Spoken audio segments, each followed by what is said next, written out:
तेरे हुए कैसे उजले, गिरे दांत तेरे हुए कैसे उजले, गिरे दांत तेरे हुए कैसे उजले, गिरे दांत तेरे हुए कैसे उजले, जो की जा रही है कमर धीरे धीरे, झुकी जा रही है कमर धीरे धीरे,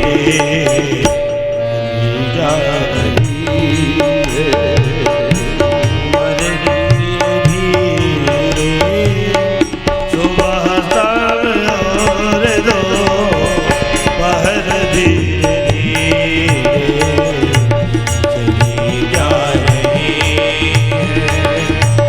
उम्र धीरे धीरे, सुबह शाम और दोपहर धीरे धीरे, चली जा रही उम्र धीरे धीरे, सुबह शाम और दोपहर धीरे धीरे, अगर चाहते हो कल्याण अपना, अगर चाहते हो कल्याण अपना, अगर हम आप अपने जीवन का कल्याण चाहते हैं कि मानव जीवन का कल्याण हो जाए, तो क्या करें?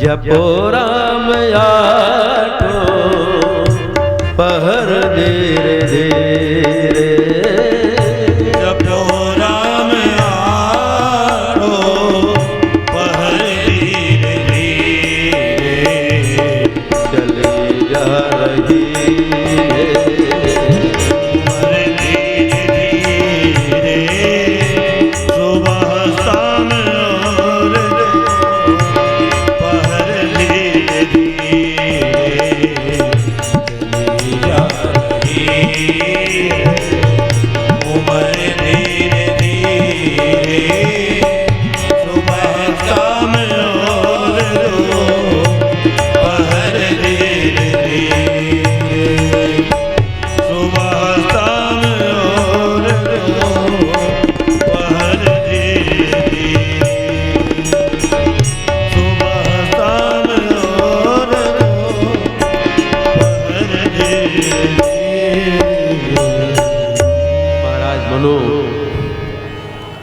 को बड़ी ग्लानि हुई, बड़ा दुख लगा। क्यों दुख लगा? जन्म गयऊ हरि भगत बिनु, भगवान की भक्ति के बिना ही सारा जीवन बीत गया, चौथापन आ गया महाराज। इतना ग्लानि लगी कि महाराज मनु से नहीं रह गया। सोचते तो कभी कभी हम आप भी हैं कि हम भगवान का पूजा पाठ नहीं कर पा रहे हैं, भजन नहीं कर पा रहे हैं, इतना संसार में फंसे हैं कि केवल सोचते तक ही रह जाते हैं, उसको अपनी क्रिया में नहीं लेते हैं। सोचने के बाद तुरंत शुरू कर देना चाहिए, नहीं सोचते सोचते लोग और गंवा देता है, सोचता ही रह जाता है कुछ लोग। तो सोचे मन में आवे कि जीवन भजन के बिना बीता जा रहा है, तुरंत शुरू कर देना चाहिए। जिस दिन संसार से वैराग्य मन में उठे, तुरंत वैराग्य ले लेना चाहिए, श्री हरि की शरण में चले जाना चाहिए, और नहीं तो सोचते रह जाओगे, जा नहीं पाओगे महाराज। तो महाराज मनु कितना ग्लानि हुई कि नहीं रह पाए, तुरंत अपने पुत्र उत्तानपाद को जबरदस्ती राज्य देते हैं।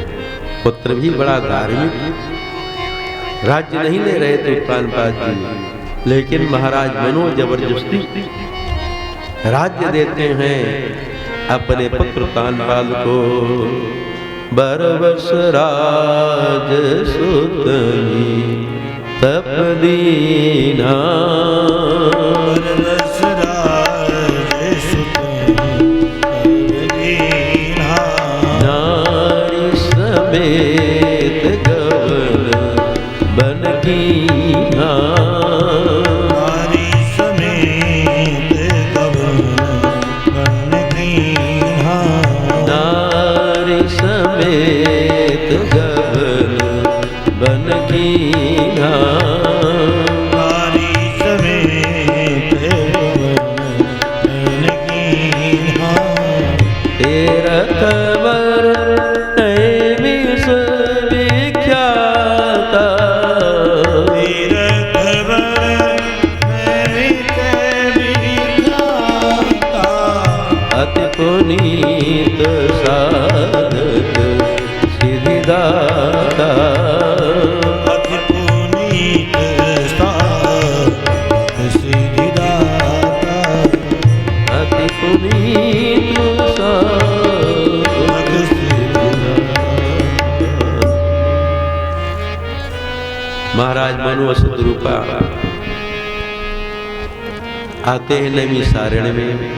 हाँ, पत्नी भी यदि भजन करने के लिए आवे तो उसको ले आना चाहिए, और नहीं चाहती है तो छोड़ देना चाहिए। रहो भाई लड़कों बच्चों के पास, बेटा बहू नाती पोता के पास। हाँ, क्योंकि जब विवाह होता है तो सप्तपदी क्या होता है, पंडित लोग प्रतिज्ञा करवाते हैं कि तीर्थ यात्रा में साथ में रखेंगे। क्यों आचार्य जी?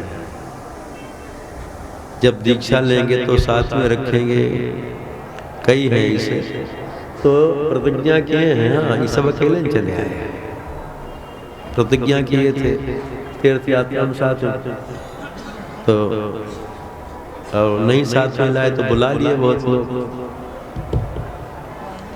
और जिनके है ये नहीं क्या बुलाए, पैसे ले रहे। तो प्रतिज्ञा किए हैं, तो यदि पत्नी चाहती है कि मैं भी पति के साथ भजन करूं तो साथ में रखना चाहिए, और नहीं चाहती तो भाई लड़के बच्चों के पास रहो।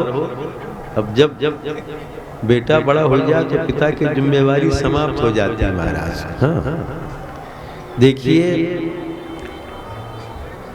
करदम जी देवहूति के साथ में विवाह किए, भागवत की कथा है शायद, पता नहीं पंडित जी बताएंगे, हम तो राम कथा कह रहे हैं। तो करदम जी देवहूति के साथ में विवाह के पहले प्रतिज्ञा किए थे, शर्त रखे थे, एक पुत्र होने के बाद मैं जंगल तपस्या करने चला जाऊंगा। महाराज मनु शत्रुपा देवहूति जी से पूछे कि बेटी एक ऐसी शर्त रख रहे हैं कि एक पुत्र पैदा होने के बाद तपस्या करने के लिए जंगल चले जाऊंगा, तो इन शर्त मंजूर है कि नहीं? देवहूति जी कहती पिताजी इतना सिद्ध महापुरुष, तपस्वी महापुरुष, भक्त महापुरुष का एक क्षण के लिए भी हमको संग मिल रहा है तो मैं इनके साथ विवाह करूंगी।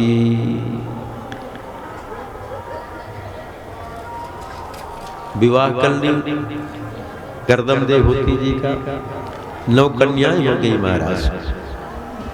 करदम जी को याद आया कि हम विवाह के पहले तो प्रतिज्ञा किए थे, एक संतान हो कि पुत्र होगा, चला जाऊंगा तपस्या करने के लिए। 9 कन्याएं हो गई और समय एक क्षण जैसे बीत गया। चलने के लिए तैयार हुए, देवहूति जी हाथ जोड़ करके प्रार्थना करती, नाथ आप तो ये शर्त रखे थे एक पुत्र होने के बाद मैं तपस्या करने जंगल जाऊंगा, तो पुत्र का जन्म तो हुआ नहीं, 9 कन्याओं का जन्म हो गया। आप चले जाएंगे तो इनका विवाह कौन करेगा और मैं किसके आश्रित रहूंगी, मैं किसके सहारे रहूंगी? हमको कुछ सहारा तो चाहिए। देखिए, स्त्री को स्वतंत्र रहने का अधिकार नहीं दिया गया शास्त्रों में। बचपन में पिता रक्षा करता है, विवाह हो जाता है तो पति के सहारे रहती है, पति रक्षा करता है। अब मान लो पति नहीं है तो पुत्र माँ की रक्षा करता है। पिता रक्षति कौमारे भर्ता रक्षति यौवने पुत्रस्तु सविरे भावे न स्त्री स्वातंत्र मर्द। तो देवहूति जी प्रार्थना करती हैं कि पुत्र का जन्म तो हुआ नहीं और आप चले जाएंगे, मैं किसके सहारे रहूंगी। करदम जी रुक गए। इस बार करदम देवहूति के यहाँ भगवान कपिल का प्राकट्य हुआ। आदि देव प्रभु दीन दयाला जठर धरो जहि कपिल कृपाला। भगवान कपिल का प्राकट्य हुआ। जहाँ पुत्र का जन्म हो गया, करदम जी एक क्षण रुके नहीं महाराज। हाँ, नहीं रुके, चले गए जंगल तपस्या करने के लिए। जिसके बाप के तो नाती पोता हो गए, नहीं रुके, चले गए कि नहीं, भागवत की कथा है। तो यदि पत्नी वहां रहना चाहती है, बेटा बहू नाती पोता के पास, तो कोई बात नहीं, के ले जाओ। और नहीं रहना चाहती तो साथ में ले आओ, वहीं भजन करें। तो लेकिन हाँ, भजन करना चाहिए। तो महाराज मनु नारी समेत गवन बन कीन्हा, शत्रुपा जी के साथ आ गए। तो बेटा पैदा हो जाए तो जिम्मेदारी पिता की समाप्त हो गई।